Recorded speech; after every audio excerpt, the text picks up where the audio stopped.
But, of course, the worst raid, or should I say, the heaviest raid that I ever went on, which a lot of them asked us not to talk too much about it because there were families there that would be perturbed to know how their loved ones died there. But I was leading the third box, and Tiger Braithwaite was leading the squadron in the front.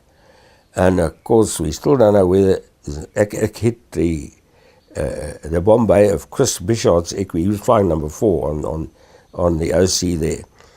But whether the one bomb hit the other one and exploded, or whether the jetties hit them in the bomb bay. But the whole of the box blew up, all 4 aircraft. I looked up and I saw these tanks burning down, terrible sight. All these huge wing tanks flaming, wheels all over the show because the whole bloody caboodle blew up there. And unfortunately, when anything like that happened, the leader of the second box, the observer there, had to take over the bomb run. So it was a chap by the name of Kuhlenthal, but he was of German descent. And I think he got such a hang of a fright because he thought, hell, if he's got a bail out here now and the jetties catch him, they'll kill him, having a name like Kuhlenthal. So he got a bit of a fright, and he didn't drop the bombs on time.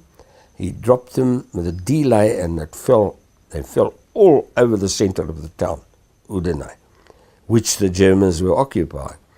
So anyhow, fortunately, Neville Pence, my good friend observer, we hit the target and blew half this train up to smithereens.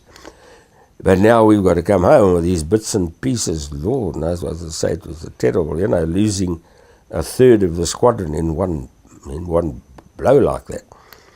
So we went back, and I still remember getting into the truck, and my observer was a bit of a callous guy. He'd done a tour with the Transvaal Scottish in the desert, and he was as tough as nails. But he said to me, Dave, do you know who was flying in that number 4 on the leader today? I said, who was it? He said, no, it was Chris Bishard. He was a Belgian, but he ran the bar. And he said he'll have the ledger in his possession there. When we get back to the squadron, he said, I'm going to pinch that ledger so that we all get, all the fellas that owe the most in the pub won't have to owe him any more money. So, Lord, wow, that's the first thing Neville did when we got back there. He pinched the pub's ledger, and we all started fresh with our debt there.